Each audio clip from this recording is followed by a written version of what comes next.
આમ જોઈએ ને તો આતંકવાદનું જે મૂળ હોય છે ઘણું ઊંચું હોય છે, આપણે બધાને ખબર છે.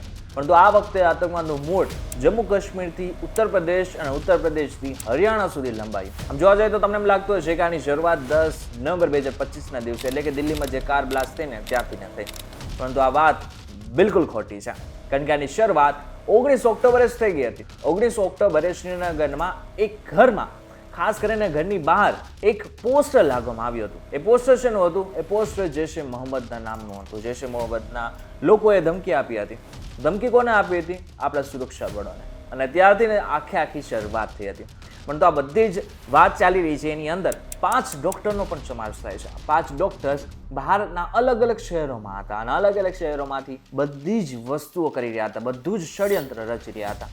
પરંતુ આજના ખાસ વિડીયોમાં આપણે જાણીશું આ 5 ડોક્ટર વિશે, કે જો ડોક્ટરને આપણે ભગવાન માનીએ છીએ, જે ડોક્ટર લોકોના જીવ બચાવવા માટે હોય છે, એ જ ડોક્ટર લોકોના જીવ પણ લઈ રહ્યા છે. ત્યારે આ 5 ડોક્ટરનું જે ષડયંત્ર છે, આ 5 ડોક્ટર વિશે જો તમે જાણશો, એની હિસ્ટ્રી વિશે સમજશો, તો ચોક્કસથી તમને થશે કે આતંકવાદના જે મૂળ છે એ ક્યાં સુધી ફેલાયેલા છે. એટલા માટે થઈને આજનો આ ખાસ વિડીયો તમારા માટે જ બનાવેલ છે. આ વિડીયો એકવાર પૂરો જોઈને જજો.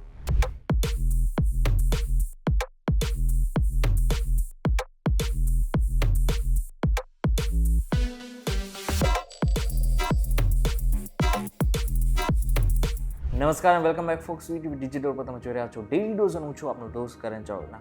લગભગ 2 દિવસથી ભારતના ઘણા બધા લોકો, ઘણા બધા રાજ્યોના લોકો ડરી ગયા છે, કારણ કે દિલ્હીમાં જે રીતનાનો બ્લાસ્ટ થયો એ બાદ ઘણા બધા લોકોના મનમાં ઘણા બધા પ્રશ્નો ઊભા થઈ રહ્યા છે કે દિલ્હી સુધી આ જે લોકો છે કેવી રીતના પહોંચી રહ્યા છે, આતંકવાદીઓ કેવી રીતના પહોંચી રહ્યા છે. પરંતુ મહત્વની વાત તો એ છે કે આ બધાની જ વચ્ચે 5 એવા નામ સામે આવે છે જે સમજવા અને જાણવા ખૂબ જ જરૂરી છે.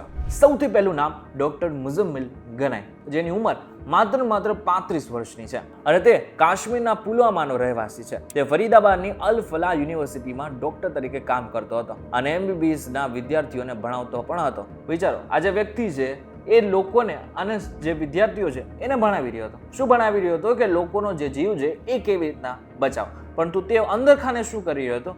કે લોકોને કેવી રીતે મારવા. તેના ભાડાના મકાનમાંથી પોલીસને જે મળ્યું ને એ સાંભળીને કદાચ તમારો ગુસ્સો આસમાને પહોંચી જશે. 358 કિલોગ્રામ શંકાસ્પદ એમોનિયમ નાઇટ્રેટ, એક ક્રિંકોવ અસોલ્ટ રાઇફલ, 91 જીવતા round, pistol, timer, battery, remote control અને બોમ્બ બનાવવાનો અન્ય સામાન. અને આટલું જ નહીં, ફરીદાબાદની દોહલ કોલોનીમાંથી બીજા 2500થી વધારાના જે વિસ્ફોટક સામાન છે ને એ મળી આવ્યા હતા.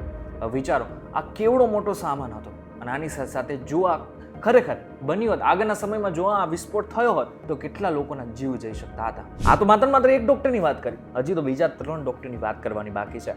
બીજા 2 ડોક્ટર છે ખૂબ જ મહત્વના છે. બીજા 2 ડોક્ટર છે એની પાસેથી જે મળી આવ્યું છે એ પણ જો તમે સાંભળશો તો તમે વિચારમાં પડી જશો. પહેલા જે ડોક્ટરનું નામ છે એ છે આદિર અહેમદ રાથર અને જે બીજા ડોક્ટરનું નામ છે એ છે ડોક્ટર ઉમર મોહમ્મદ. ડોક્ટર આદિલની સહારનપુરથી ધરપકડ કરવામાં આવી છે અને તેના GMC શ્રીનગરમાં લોકરમાંથી AK-47 રાઇફલ મળી આવી છે. અને આ ડોક્ટરના સીધા સંબંધો ફરીદાબાદમાં જે ઘટના બનીને એની સાથે પણ છે, એટલે કે આતંકવાદી મોડ્યુલમાં એનો મોટો હાથ છે. એની જો ભૂમિકાની વાત કરવામાં આવે તો એવું કહેવામાં આવી રહ્યું છે કે એ વિસ્ફોટક જે સામાન હતો એને સંગ્રહ કરતો હતો અને જે જગ્યા ઉપર એની જરૂરિયાત હોય ને ત્યાં એનું વિતરણ પણ કરતો હતો. હવે એની પણ વાત કરી લે કે જે આ બધા જ ઘટનાક્રમમાં એક ઘણો મહત્વનો ભાગ ભજવતો હતો અને એ છે લખનૌની ડોક્ટર શાહીન સહિત, જે ડોક્ટર મુઝમ્મિલની કથિત ગર્લફ્રેન્ડ છે તેની પણ ધરપકડ કરવામાં આવી છે. આ જે મુઝમ્મિલ છે એની ધરપકડ થઈને આ બાદ એટલી બધી દડી ગઈ કે તેની પાસે જે AK-47 છે ને એને કચરા પેટીમાં નાખી દીધી હતી. આ સ્પષ્ટ સંકેત આપે છે કે આ મહિલા પણ આતંકવાદી મોડ્યુલનો સક્રિય ભાગ હતી. અને જે આપણે મુઝમ્મિલની વાત કરી રહ્યા છીએ ને એ છેલ્લા 3 વર્ષથી યુનિવર્સિટીમાં કામ કરી રહ્યો હતો અને એ વ્યક્તિને બધી જ વસ્તુની ખબર પણ હતી. આ સાથે સાથે આગળ તપાસમાં એ પણ જાણવા મળ્યું કે યુનિવર્સિટીની લેબ અને અન્ય સુવિધાઓનો ઉપયોગ તે વિસ્ફોટકો સંગ્રહવા માટે પણ કરતો હતો. અને આ આતંકવાદી મોડ્યુલ જૈશે મોહમ્મદ અને અંસાર ગઝવત ઉલ હિન્દ સાથે જોડાયેલું હોવાનું માનવામાં આવે છે. તમને લાગતું હશે કે માત્ર ઉત્તર પ્રદેશ, જમ્મુ કાશ્મીર, હરિયાણાની વાત કરી રહ્યો છું, પરંતુ હવે વાત કરી લે આપણા ગુજરાતની. કારણ કે ગુજરાતમાંથી પણ એક ડોક્ટર ઝડપાયો છે, જે મૂળ ગુજરાતનો નથી પરંતુ હૈદરાબાદનો છે, પરંતુ એ ગુજરાતમાં વસતો હતો, ગુજરાતમાં રહેતો હતો અને ગુજરાતમાંથી જ પકડાયો છે. 8 નવેમ્બર હૈદરાબાદના વધુ એક ડોક્ટર અહેમદ મોહ્યુદ્દીન સૈયદની ધરપકડ કરવામાં આવી હતી. ચીનમાંથી MBBSની ડિગ્રી મેળવનાર ડોક્ટર 100 વર્ષનો બિઝનેસ ચલાવતો હતો. હવે તમને લાગતું હશે કે બિઝનેસ ચલાવવામાં શું ખોટું છે? બિઝનેસ નહોતો ચલાવતો, પરંતુ એની આડમાં તે બીજું પણ કંઈક કરી રહ્યો હતો અને એ આતંકવાદ ફેલાઈ રહ્યો હતો. તે સોશિયલ મીડિયા અને ટેલિગ્રામ દ્વારા કથિત રીતે ઇસ્લામિક સ્ટેટ ખોરાસાન પ્રોવિન્સ એટલે કે ISKP સાથે જોડાયેલા હેન્ડલર અબુ ખદીજાના સંપર્કમાં આવીને કટ્ટરપંથી બન્યો હતો. હવે જ્યારે એની પણ તપાસ કરવામાં આવીને ત્યારે એની પાસેથી પણ જીવતો દારૂગોળો, પિસ્તોલ, આની સાથે એરંડામાંથી જે પાવડર બનાવવામાં આવે છે, જેનો ઉપયોગ આગળના સમયમાં વિસ્ફોટક તરીકે પણ કરવામાં આવે છે, એ પણ એની પાસેથી મળી આવ્યો હતો અને જેમાંથી અત્યંત ઝેરી ઝેર રાઇસિન કાઢી શકાય છે. ડોક્ટર સૈયદે દિલ્હી, લખનૌ અને અમદાવાદમાં સુરક્ષા સંવેદનશીલ સ્થળોની રેકી પણ કરી હતી અને આ બધામાં એવું પણ કહેવામાં આવી રહ્યું છે કે આ જેટલા પણ હથિયારો એને મળ્યા છે ને એ બીજે ક્યાંયથી નહીં, પાકિસ્તાનથી મળ્યા છે.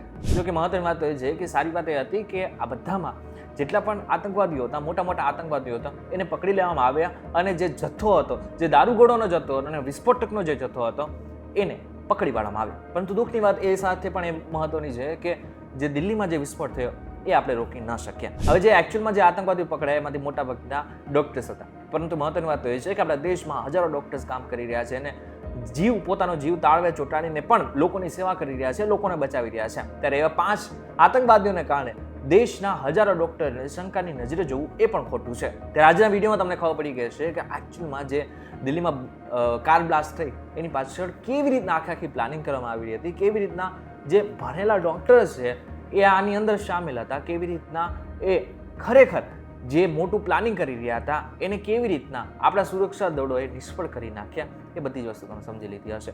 પરંતુ આ બાબતે લઈને તમારું શું કહેવું છે મને જરૂર કમેન્ટ કરીને ચોક્કસ કહેજો. વિડીયો થકી જો તમને કોઈ ઇન્ફોર્મેશન મળે તો વિડીયોને લાઈક અને શેર જરૂરથી કરજો તથા આ જ ઇન્ફોર્મેટિવ વિડીયોઝ માટે વીટીવી ડિજિટલ સાથે જોડાયેલા રહેજો.